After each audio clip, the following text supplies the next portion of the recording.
한나 아렌트는 독일 태생의 유대인 여성 철학자입니다. 마르부르크 대학교에서 하이데거에게 수학을 했고, 하이델베르크 대학교에서 야스퍼스에게 수학을 하면서 박사학위를 받는데, 학위 논문이 아우구스티누스의 사랑 개념이라고 하는 그런 논문이었습니다.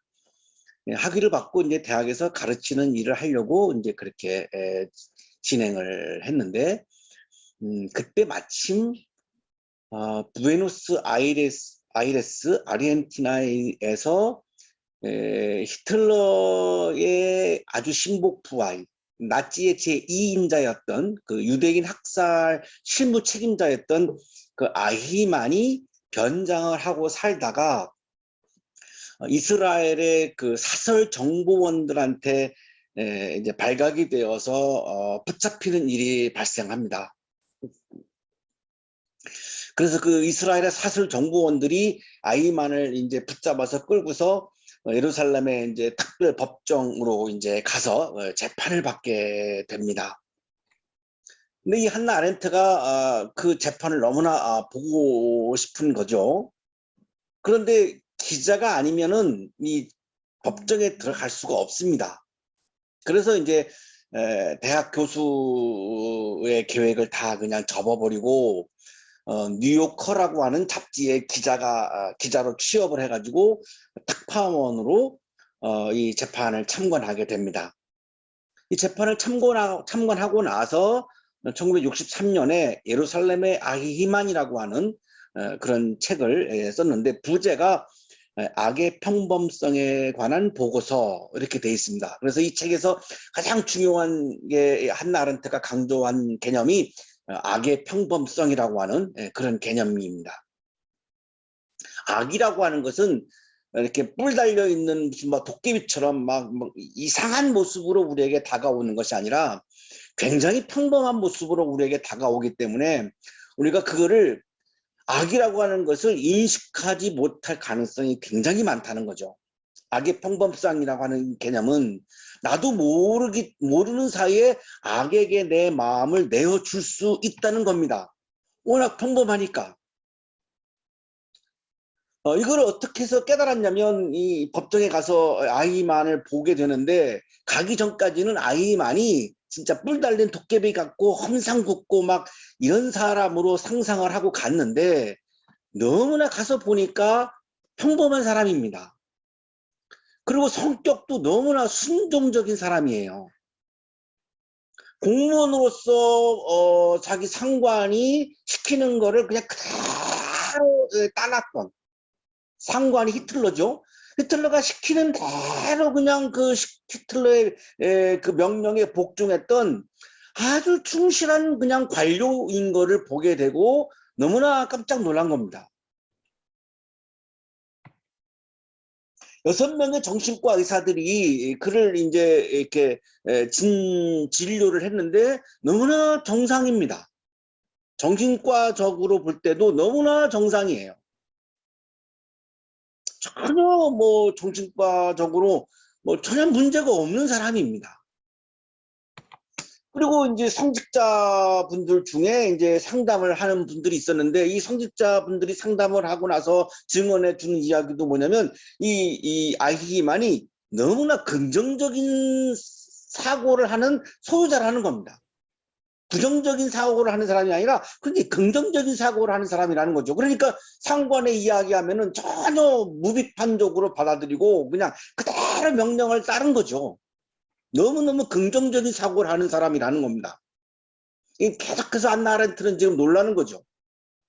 법정에서 그들이 나와서 증언을 했으니까요. 그리고 이 아히만의 증언을 들어보면은 자기는 굉장히 법을 잘 지키는 사람이고, 그리고 상관의 명령에 잘 복종하는 아주 모범적인 공무원이다라고 하는 거를 계속 이 아히만이 강조하는 거를 들으면서, 아니 이 사람이 이렇게 법을 잘 지키는 사람이야? 아니 이 사람이 이렇게 명령을 잘 따르는 사람이야? 너무나 이해가 안 가는 거죠. 이 책의 마지막 이제 챕터가 후기라고 되어 있는데 이 마지막 후기에 가서 결론에 가서 안나 아렌트가 이렇게 적어놨습니다. 나는 재판에 직면한 한 사람이 주연한 현상을 엄격한 사실적 차원에서만 지적하면서 악의 평범성에 대해 말한 것이다. 그는 단지 자기가 무엇을 하고 있는지 결코 깨닫지 못한 것이다.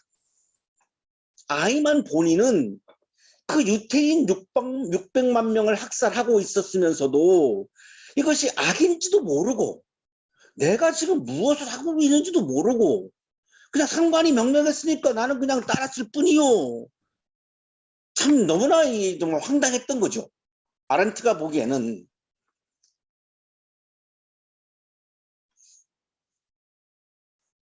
자, 우리도 내가 진지하게 사유하지 아니하면 내가 지금 하고 있는 생각이, 내가 지금 하고 있는 말이, 내가 지금 하고 있는 행동이 이것이 심각한 악이다라고 하는 것을 내가 감지하지 못하고 내가 늘 범할 수 있는 위험이 늘 우리 앞에 놓여 있는 거죠. 왜냐하면 악이 평범하기 때문입니다. 내가 깊이 사유하지 않고 내가 깊이 생각하지 않고 사유하는 능력을 기르지 아니하면 악은 특별한 모습으로 나에게 다가오는 게 아니라 평범한 모습으로 다가오기 때문에 내가 쉽게 빠져서 내가 악을 행할 수 있고 그 악의 세력에 내 마음을 내어줄 수 있는 거죠. 이건 아이만의 문제가 아니라 우리 모두의 지금 문제이기도 한 거죠.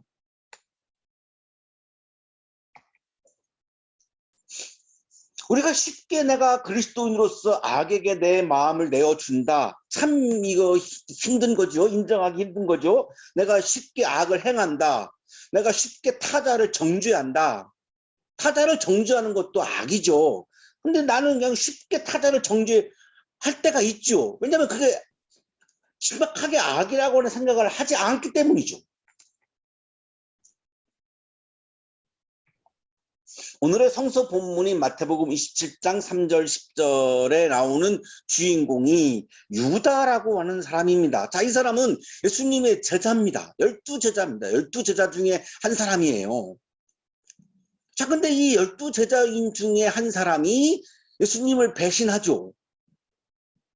예수님을 은전 30세갈의 대제사장들에게 팔아요.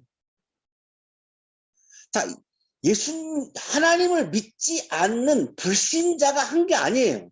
예수님의 제자 중에 한 사람이 한 거예요. 자, 그러면 우리는 예수님의 제자보다 못하죠. 모르겠어요. 여러분 어떻게 생각하면 저는 그렇게 생각해요. 저는 이 천지는 예수님의 제자 발뒤꿈치도 못 따라가는 사람이에요. 자, 그런데 예수님의 제자가 예수님을 배신했는데 내가 예수님을 배신하지 않는다? 자신할 수 없는 거죠. 그 예수님을 배신하는 악이 아주 평범하게 다가오기 때문에 내가 넘어갈 수가 있는 거죠.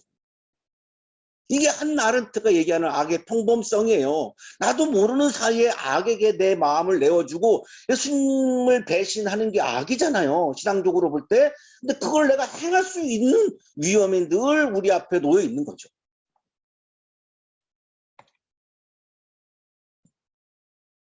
이 유다는 가룟 사람이라고 부르죠. 이 가룟은 지명 이름인데 정확히 알 수가 없어요.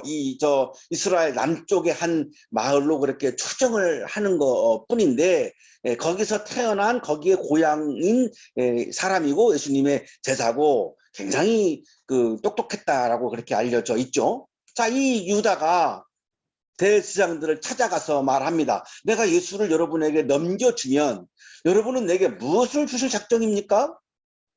그럼 유다는 예수님을 왜 제사장들한테 넘겨주려고 했을까요? 이 부분은 성경에 나오지 않아요. 알 수가 없어요. 굉장히 이건 심리적인 상황인데 이 가룟 유다의 그 심리는 우리가 알 수가 없어요. 어쨌든 자기 선생님을 내어주려고 작정을 하고 찾아가서 대제사장들한테 내가 넘겨주면 당신들은 나한테 무엇을 줄 것입니까? 거래를 지금 하고 있는 거죠.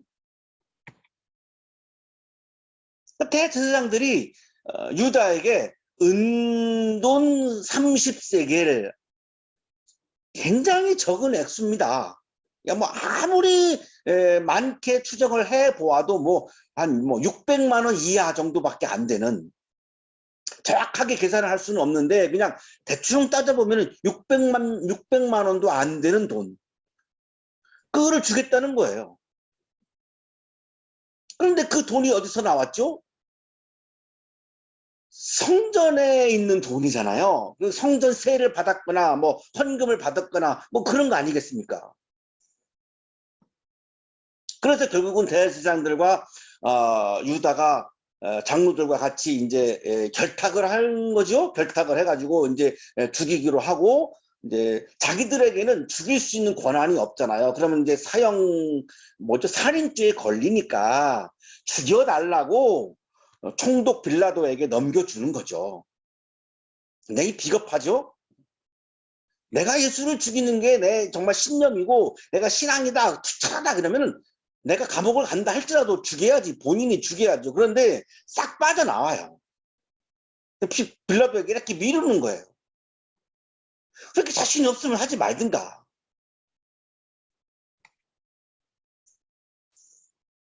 자, 그래서 넘겨줬는데 법정에서 예수님이 유죄 판결을 받아요. 그러니까 유다가 그 유죄 판결을 받으시는 것을 보면서 뉘우칩니다. 자, 이 말씀을 잘 보면 유죄가 아니고 무죄라는 것을 유다는 알았던 거죠. 예수님은 무죄라는 걸 알았던 거예요. 그런데 유죄 판결을 받은 거를 보면서 뉘우치는 거를 보니까 무죄인 거를 알았던 거죠. 그런데 그거를 죄인으로 몰아간 거죠. 유죄인 거를 알면서. 자, 그래서 이제 유다가 뉘우쳤어요.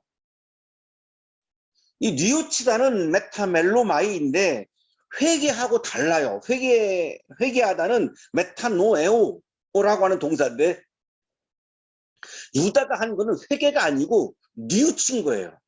뉘우친 것은 감정의 변화고, 회개, 메타노이아라고 하는 회개는 하나님께로 내가 완전히 방향을 전환하는 거예요. 그러니까 존재와 행동이 변화하는 겁니다. 감정만 뭐 이렇게 감정에 빠져가지고 울고 하는 거는 그 뉘우치는 거예요. 회개는 그건 회개가 아니에요. 회개는 내 존재가 바뀌고 행동이 바뀐 상태를 회개라고 불러요. 회개라고 하는 개념이 그렇습니다. 그러면 지금 유다는 뉘우쳤지 회개한 것은 아니에요. 전혀 어떤 삶의 변화를 가져오지 못했습니다. 그냥 감정적으로 그냥 뉘우친 것 뿐이에요. 아, 내가 괜히 했네 이거죠. 후회하는 거죠. 그러면서 은돈 30세겔을 대제사장들과 장로들에게 돌려줘요. 아, 이거 잘못했다. 예수님은 죄가 없는데 왜 유죄 판결을 받느냐. 그래서 돈을 돌려준 거예요. 자, 유다와 대제사장들이 죄가 없는 예수님을 죄인들하고 정죄하는 거, 이거를 우리가 악이라고 부르는 거죠. 근데 유다가 어떻게 이것을 했을까요? 한나 아렌트가 이거를 얘기하는 거죠. 악은 평범하다. 그래서 넘어간 거죠. 유다가 그 악에 넘어간 거죠. 대제사장들이 그 악에 넘어간 거죠. 대제사장들도 예수님이 죄가 없다는 걸 알아요. 죄가 없는 사람을 죄인으로 지금 몰아가고 있죠. 모르겠어요. 우리 이따 방 교수님 말씀 들어봐야 되겠지만 이거를 무고죄라고 하는 건가요? 무고죄 맞나요? 법적으로 모르겠는데, 이 죄가 전혀 없는 사람을 막 여러 명이 작당해가지고 막 죄인으로 몰아가고 있는 거죠. 이게 악이죠. 신명기는 죄가 없는 사람을 정죄하는 것을 악으로 규정을 합니다. 신명기 27장 25절입니다. 뇌물을 받고 죄 없는 사람을 죽이는 자는 저주를 받는다 하면 모든 백성은 아멘 하십시오. 죄가 없는 사람을 죄인으로 몰아서 저주하고 정죄하는 것은 그건 악이다라고 율법이 그렇게 규정을 하고 있죠. 은 30세겔은 출애굽기에 의하면 노예 한 사람의 몸값이에요. 그러니까 내가 잘못을 해가지고 어떤 사람의 노예를 죽였어요. 그러면 그 노예 주인한테 은 30세겔을 변상하게 돼 있어요. 이스라엘에서. 그러니까 노예 한 사람의 몸값, 몸값이 은 30세겔인 거예요. 그러니까 예수님의 몸값이 지금 600만 원, 600만 원. 출애굽기 21장 32절입니다. 소가 남종이나 여종을 받아 죽게 하였으면 소인자는 그 종의 주인에게 은 30세겔을 주고 그 소는 돌로 쳐서 죽여야 한다. 유다가 이렇게 말합니다. 내가 죄 없는 피를 팔아 넘김으로 죄를 지었어. 유다가 이제 인정하는 거죠. 죄가 없는 선생님을, 죄가 없는 예수님을 내가 은 30세겔에 팔아 넘기는 악을 행했습니다. 죄를 지었습니다. 그러면서 은 30세겔을 제사장들한테 돌려주는 거죠. 그러니까 제사장들의 반응이 그게 우리하고 무슨 상관이 있어? 당신 문제지. 아까 그 그림에서 유심히 못 보셨을 것 같은데 이게 이 렘브란트의 그림이거든요. 이 렘브란트 그림인데 여기 지금 바닥에 보시면은 은 30세겔 동전이 이렇게 떨어져 있죠. 은 세겔을 돌려주니까 제사장들이 그걸 그냥 우리하고 상관은 없는 거야. 그러니까 그냥 이게 바닥에다가 내팽개친 거죠.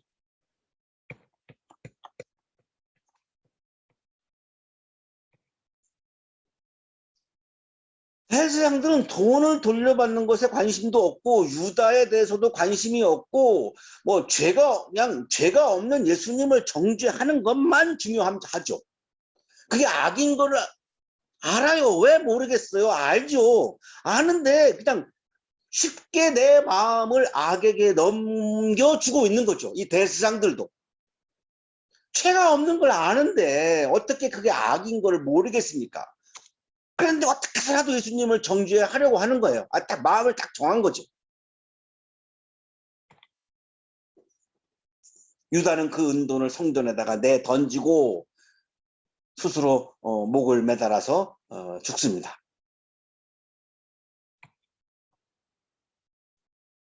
유다는 끝까지 예수님에게 사과도 안 했고 용서를 구하지도 않았고 제자 그룹에 참여도 하지 않았습니다. 그래서 회개가 아니라는 겁니다. 회개했다면 예수님께 와서 무릎 꿇고 빌었겠죠. 다시금 그 제자 공동체에 합류를 했겠죠. 끝까지 안 했습니다. 그냥 오로지 그냥 절망하고 절망은 보여주었지만 회개는 보여주지 못했어요.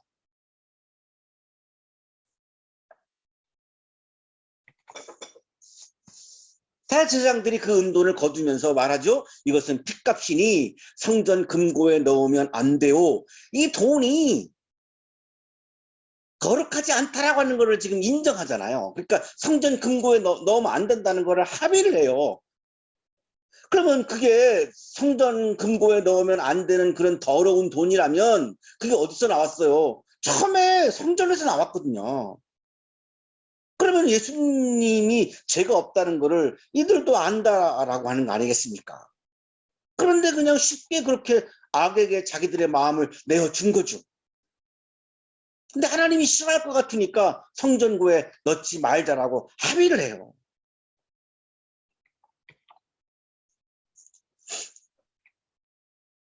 악이라고 하는 것을 아는데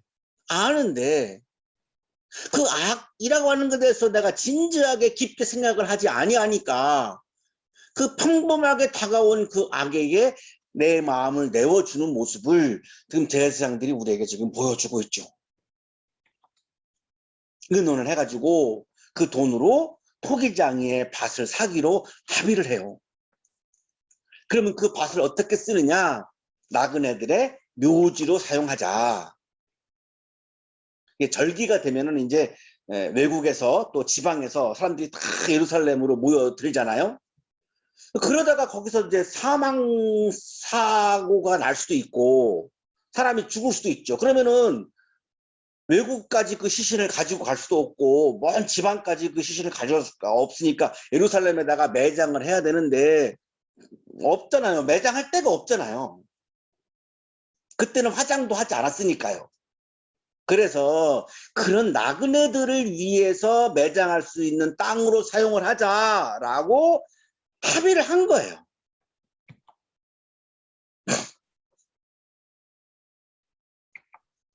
그래서 그 땅을 오늘날까지도 피밭이라고 하는 그런 이름이 이제 붙어 있죠. 자, 그런데 이게 예레미야를 시켜서 하신 말씀이 이루어졌다 이렇게 말씀하거든요.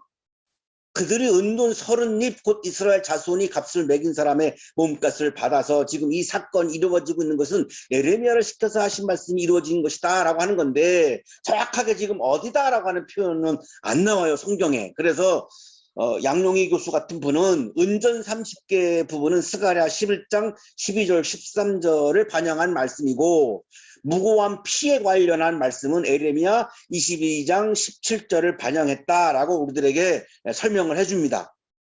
스가랴 11장 12절입니다. 내가 그들에게 말하였다. 너희가 좋다고 생각하면 내가 받을 품삯을 내게 주고 줄 생각이 없으면 그만두어라. 그랬더니 그들은 내 품삯으로 은 30개를 주었다. 에레미야 22장 10절입니다. 그런데 너의 눈과 마음은 불의한 이익을 탐하는 것과 무지한 사람의 피를 흘리게 하는 것과 백성을 억압하고 착지하는 것에만 쏠려 있다.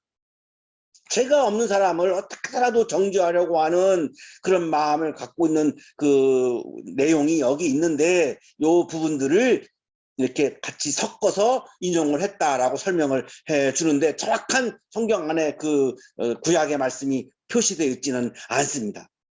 그래서 토기장이의 밭을 사죠. 결국은 예수님의 핏값으로 무고한 사람들이 편안하게 쉬는 그런 안식처가 생긴 거죠.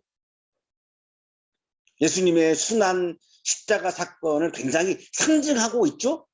예수님이 십자가에 달리심으로 인해서 우리에게 구원이 주어지고 안식이 주어지고 지금 이제 이런 거잖아요. 이걸 굉장히 지금 상징하고 있는 사건임을 우리들에게 지금 보여주고 있죠. 자, 그런데 오늘의 본문 바로 이전 본문이 베드로가 예수님을 3번 부인하고 배신하는 장면이 나와요. 바로 이 본문, 바로 이 이전의 본문이에요. 자, 베드로도 예수님을 배신했고 유다도 배신했습니다. 똑같아요. 자, 그런데 베드로는 후에 아주 훌륭한 영적인 지도자가 되죠. 그 베드로의 무덤 위에 성 베드로 대성당이 지어진 거잖아요. 그래서 가톨릭 신자들은 베드로를 일대 초대 교황으로 그렇게 존경을 하죠. 그리고 순교했다라고 전해지고 있죠.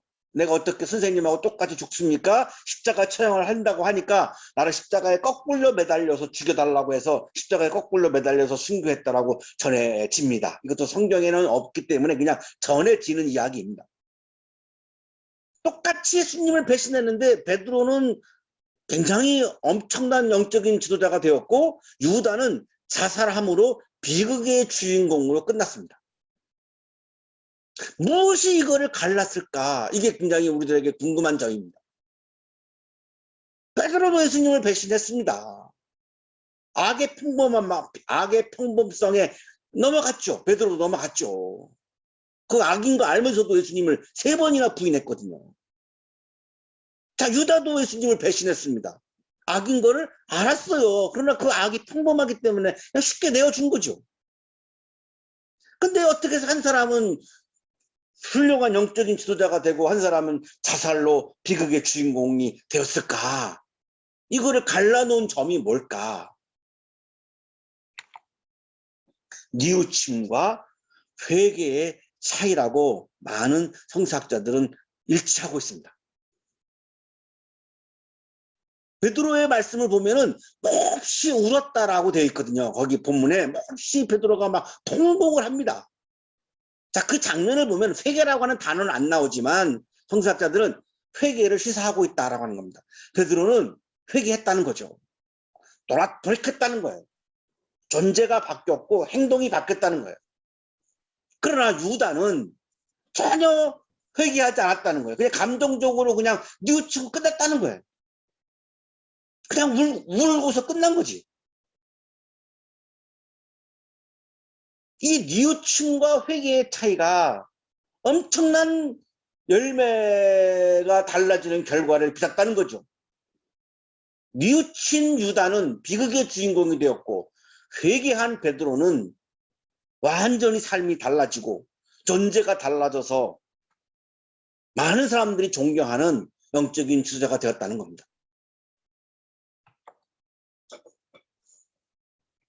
신학 주석가 김용봉 교수님이 이 유다가 비극의 주인공이 된 원인을 이렇게 기록을 하고 있습니다. 자신의 잘못을 깨달았을 때 베드로는 어떻게 했는가?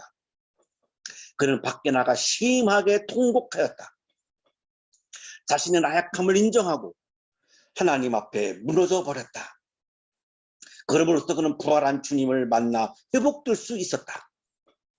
반면 유다는 어떻게 했는가? 그는 나약하게 무너지기를 거부하였다. 그는 오히려 스스로 죽는 길을 택하였다. 그렇게 함으로써 그는 두 번 다시 회복할 수 있는 기회를 잃어버렸다. 이렇게 본다면 베드로는 약한 사람이었고 유다는 악한 사람이었다. 약한 사람은 하나님의 은총으로 다시 강해질 수 있었지만 악한 사람은 어쩔 수 없었다. 김용봉 교수님은 악한 사람, 약한 사람으로 이렇게 구분을 하고 있습니다. 우리 모두는 약한 존재입니다. 그래서 쉽게 악에게 내 마음을 내어줄 수도 있고 살면서 내가 실수할 수도 있고 실패할 수도 있어요.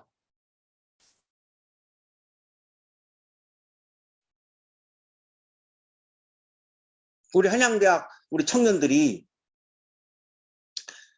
엘리트죠. 그 엘리트라 그래서 실수 안 하나요? 실패 안 하나요? 실수도 하고 실패도 하죠. 엘리트가 아닌 사람들은 실수했을 때 실패했을 때 그냥 툭툭 털고 일어납니다. 그게 일상이기 때문에. 엘리트인 여러분들은 실수를 별로 안 해봤기 때문에 실패를 별로 안 해봤기 때문에 한 번의 실수 앞에서 한 번의 실패 앞에서 굉장히 심한 타격을 받습니다. 쉽게 자기를 포기하기도 하죠. 내가 약한 존재라고 하는 것을 인정해야 됩니다. 내가 엘리트이지만 약한 존재입니다. 쉽게 악의 평범함 때문에 악에게 내 마음을 내어줄 수 있는 존재입니다. 나도 언제든지 실수할 수 있고 언제든지 실패할 수 있다고 하는 것을 인정하셔야 돼요. 그건 내가 못나서 그러는 것이 아니라 그냥 나의 일상의 일부분이에요. 실패와 실수는 그냥 나의 삶의 한 부분이고 일상입니다. 당연히 오는 거예요. 그건 특별한 사건이 아니에요. 어떻게 실수 안 해요? 어떻게 실패 안 해요? 우리는 다 실수하면서 살고 다 실패하면서 살아가는 거예요. 그게 내가 못나서 그러는 게 아니라 그냥 내 존재 자체가 그런 거예요. 그걸 인정하고 받아들여야 돼요. 단 비극의 주인공이 되지 않기 위해서는 내가 쉽게 악에게 내 마음을 내어주었을 때 사회를 통해서 내가 그것을 깨닫고 나면 감정적인 뉘우침을 할 게 아니라 용기 있게 내가 삶의 방향을 전환하는 것이 중요해요. 내 삶의 방향을 전환해야 돼요. 용기 있게. 인정하고. 내가 약한 존재라고 하는 거 인정하고 내가 실수하는 존재라고 하는 거 인정하고 내가 실패하는 존재라고 하는 거를 받아들이시고 삶의 방향을 바꿔야 돼요. 나의 존재가 하나님을 향하는 회개를 통해서 내 존재가 바뀌어야 되고 내 삶이 바뀌어야 돼요. 그래야 실수 앞에서 실패 앞에서 내가 툭툭 털고 일어나서 다시 또 도전하고 다시 시작할 수 있어요. 그 회개가 안 되면 유다처럼 비극의 주인공이 되고 말아요. 내 삶이 그냥 비극으로 끝날 수 있어요.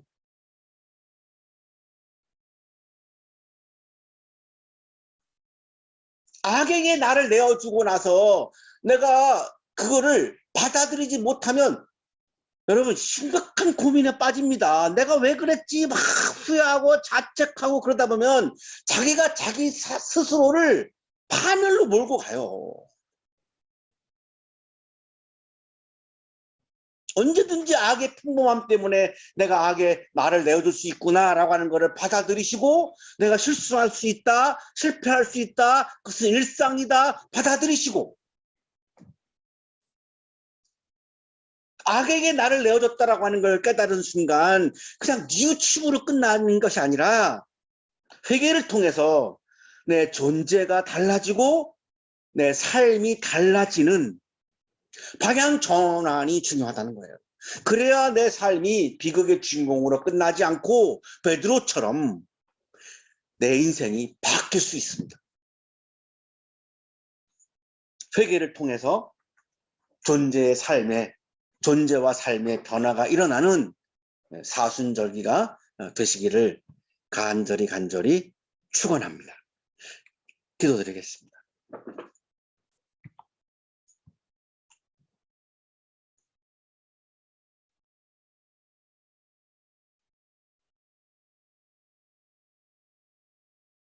거룩하신 주님, 연약한 존재이기에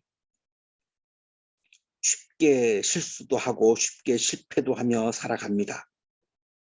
때로는 주님의 마음을 아프게 하는 악에게 내 마음을 내어주기도 합니다. 이렇게 나약한 존재임을 주님 앞에서 인정할 수 있는 용기를 주시고 그때마다 그것을 내가 사유를 통하여 깨닫고 다시금 주님을 향하여 내 마음을 바꾸고 내 삶을 바꾸고 나의 존재를 바꾸는 믿음과 용기를 우리에게 허락하여 주옵소서. 사순절기를 보내며 실패했을 때, 실수했을 때, 악에게 내 마음을 내어줬을 때 회개를 통하여 다시 한번 하나님을 향하여 내 삶을 방향 전환하겠다라고 하는 결심의 마음을 이 시간 우리에게 허락해 주셔서 감사합니다. 감사의 마음을 예물에 담아 드리오니 기쁘게 받아주시고 예물을 드리는 손길 위에 크신 은혜를 부어 주옵소서. 실패 앞에서 실수 앞에서 힘들어하고 괴로워하는 우리 한양대학교 청년들을 기억하여 주시고 톡톡 털고 일어나 다시금 새로운 마음으로 도전하고 또한 시도하는 아름다운 청년의 삶을 살게 하여 주옵소서. 예수 그리스도의 이름으로 기도하옵나이다. 아멘.